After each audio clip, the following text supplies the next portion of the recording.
माझी आजची ही शुभलक्ष्मीची पूजा खूप छान वातावरण आणि प्रसन्न मनाने संपन्न झालेली आहे. मी माता लक्ष्मीची कृपा सर्वांवर राहो हीच तिच्या चरणी इच्छा कायम ठेवते. आणि मी आजची ही पूजा पूर्ण केलेली आहे. त्याच्यामध्ये काही साहित्य लागलेले आहे आणि पूजा कशी करावी ह्याचा पूर्ण व्हिडिओ केलेला आहे. तुम्ही शेवटपर्यंत बघा आणि त्यासाठी माझ्या चॅनलला सबस्क्राईब करा. दीपावलीच्या खूप खूप शुभेच्छा. आज मी तुम्हाला माझी लक्ष्मीपूजन मी कसं करते ते मी आज करत तुमच्यासोबत शेअर करत आहे. पहिल्यांदा आपण चौरंग घ्यायचे. चौरंगावरती लाल कलरचा कपडा टाकायचा, कुठला पण चालतो अवेलेबल. हा माझ्याकडे घरी होता तोच मी टाकलाय. जर तुमच्याकडे लक्ष्मीची प्रतिमा किंवा फोटो वगैरे असेल तर तुम्ही मागे चिटकू शकतात. माझ्याकडे नाहीये, माझ्याकडे फक्त शाडूची लक्ष्मीची मूर्ती आहे, ते मी प्रस्थापित करते. तुमच्याकडे जे काय असेल ते तुम्ही करू शकतात. आणि लक्ष्मी पूजन दिवशी सोने चांदीच्या खरेदीला खूप महत्व आहे. आणि तुम्ही जर खरेदी नसेल केलं तर तुमच्याकडे जे जुनं आहे तेच तुम्ही ठेवू शकता.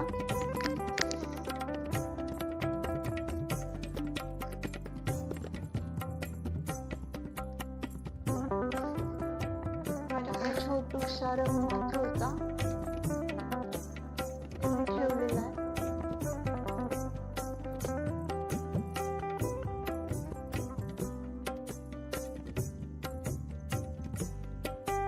किंवा धनतेरस दिवशी आपण काही खरेदी करतो कुठली पण वस्तू, ते पण तुम्ही पूजेसाठी मांडायचे. तर मी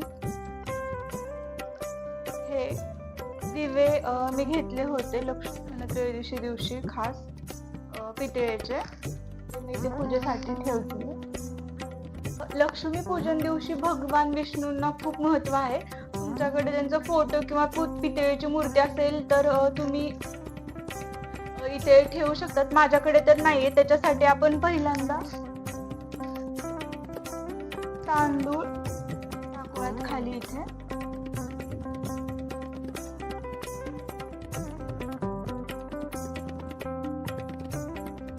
आणि त्याच्यावरती सुपारी प्रस्थापित करूया.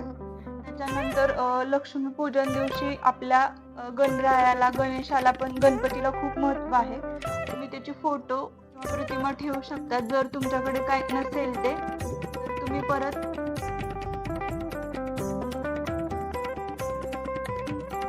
तांदूळ खाली ठेवून गोल राऊंड करून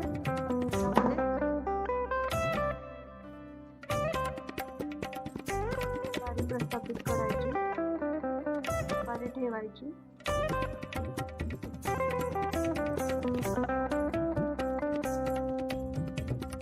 पूजन करताना आपलं चेहरा नेहमी उत्तरे किंवा पूर्वेकडे चेहऱ्याचं तोंड असलं पाहिजे. आपण बसताना तसं बसायचं. आणि मेन म्हणजे लक्ष्मी म्हणजेच पैसा, धन, संपत्ती. आणि त्या दिवशी पैशाला खूप महत्व, पैशाला रोजच महत्व असतं. त्या दिवशी म्हणण्यापेक्षा रोजच पैशाशिवाय काही चालत नाही. त्यामुळं लक्ष्मी पूजन दिवशी पहिल्यांदा आपण पैशाची पूजा केली पाहिजे. त्यासाठी आपण कलश स्थापन करायसाठी खाली आपण तांदूळ घेऊयात.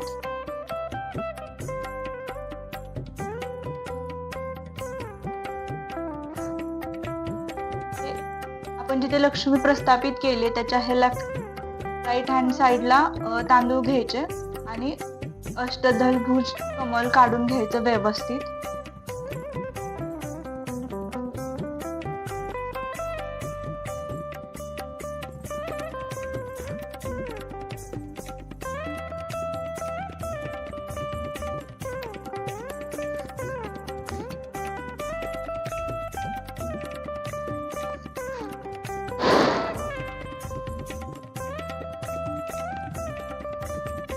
कुठलेही आपण देवाचं जेव्हा कार्य करतो, लक्ष्मी पूजन म्हणून लक्ष्मी नाही, कुठलंही स्वास्तिकला खूप महत्व आहे. लाल रंगाच्या किंवा कुठल्या पण, असं म्हटलं जातं जुन्या काळापासून की आपण जेव्हा स्वास्तिक कुठे पण काढतो पूजेच्या किंवा कुठल्या पण शुभ कार्याच्या वेळेस ते प्रतीक मानलं जातं. आणि असं म्हटलं जातं की स्वास्तिक काढल्यानं देव पावतात म्हणण्यापेक्षा देव अट्रॅक्ट होऊन आपलं म्हणणं ऐकून घेतात. त्यासाठी आपण छान असं स्वास्तिक काढूयात.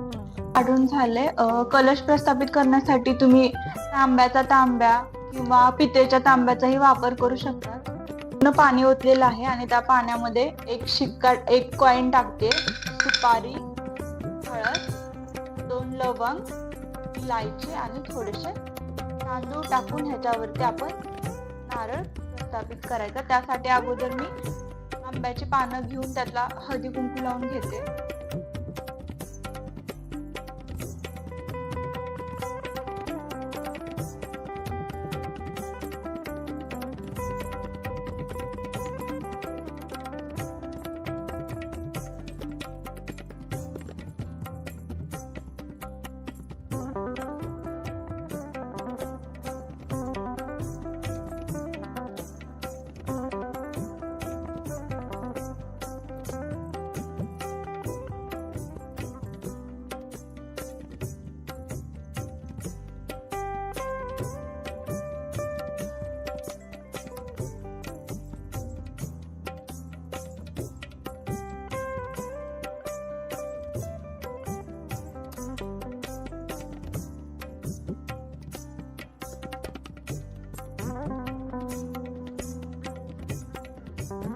कोणतं पण लाल कलरच्या कपड्यानं थोडस झाकून घ्यायचं नारळावरती आपल्या कलशावर.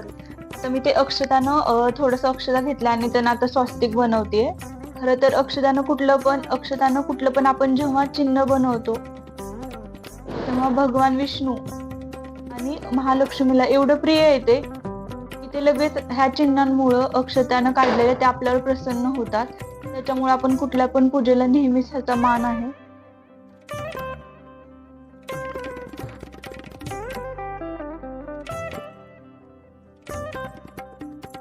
त्याच्यावरती आपण अखंड तेवत राहणारा दिवा लावायचा.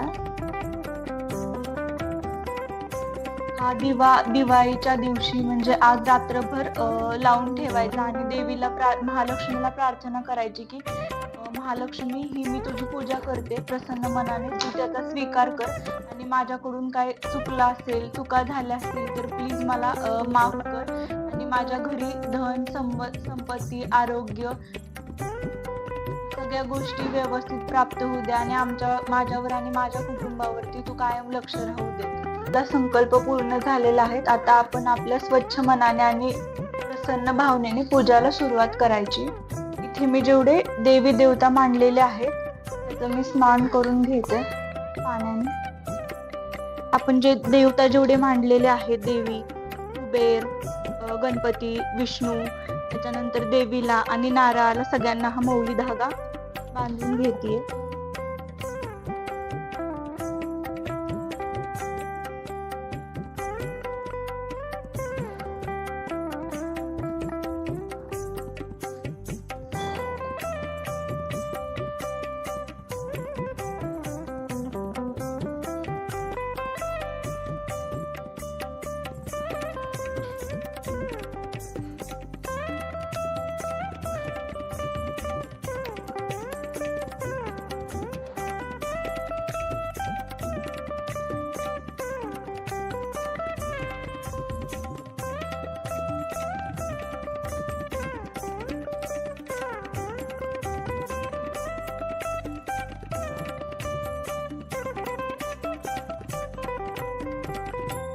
हळदी कुंकू लावून घेऊयात कलशला.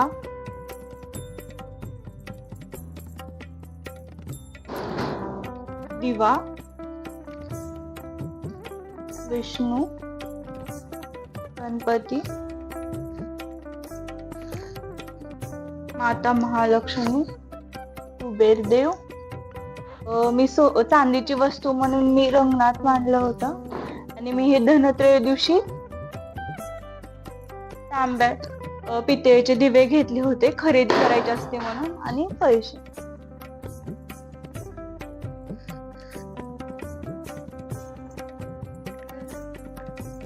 देवतांना आता अक्षता वाहून घेते.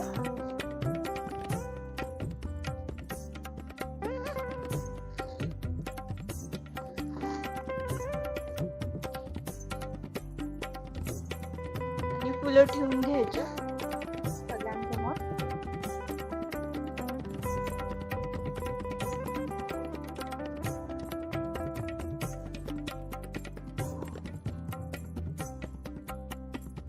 आता हे गणपती पुढे मी हळकुंड वाहते बांधलेलं.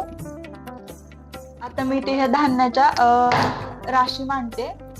हे मडके तुम्हाला बाजारात कधी पण दिवाळीत अवेलेबल होतात, तुम्ही आणू शकता.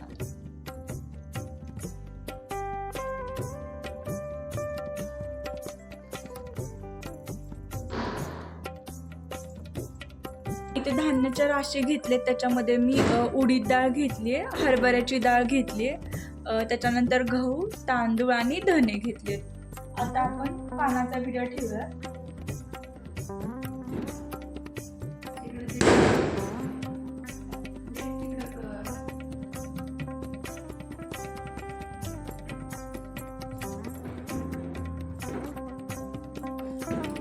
आता मी झाडू, पासबुक आणि नोटबुकची पूजा करून घेते.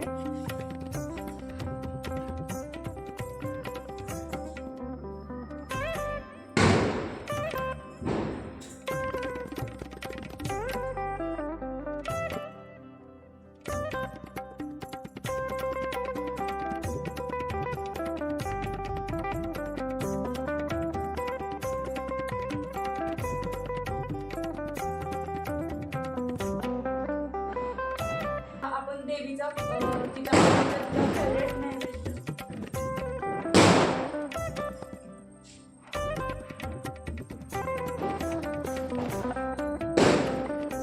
आणि आपण जे गोड केलेले आपल्या घरी ते ठेवायचं.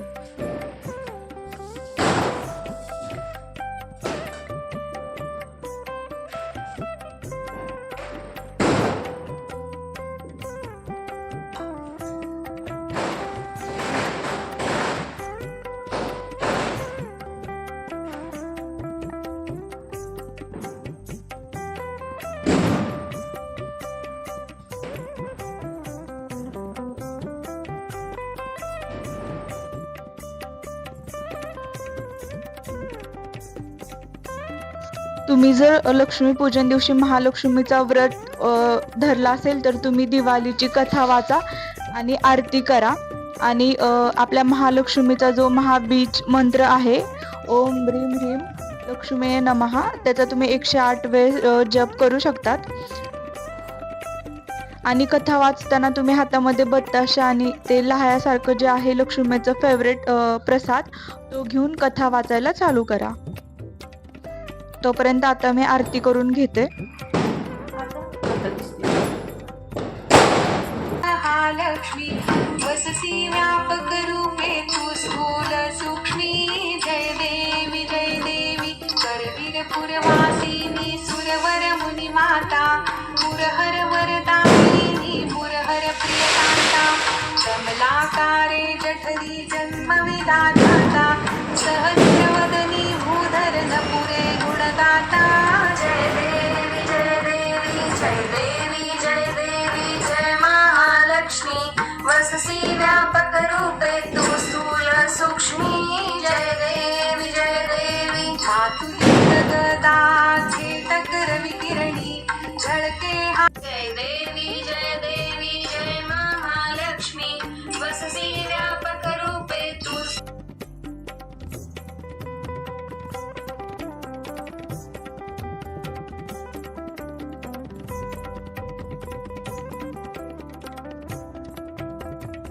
माझ्या पूजेमध्ये चूक भुलीने काय राहिलं असेल तर तुम्ही नक्कीच मला कमेंट करून सांगू शकतात, म्हणजे मी नेक्स्ट टाईम माझ्या ज्या राहिलेल्या गोष्टी होत्या तुम्ही सांगितलेल्या त्या करेल.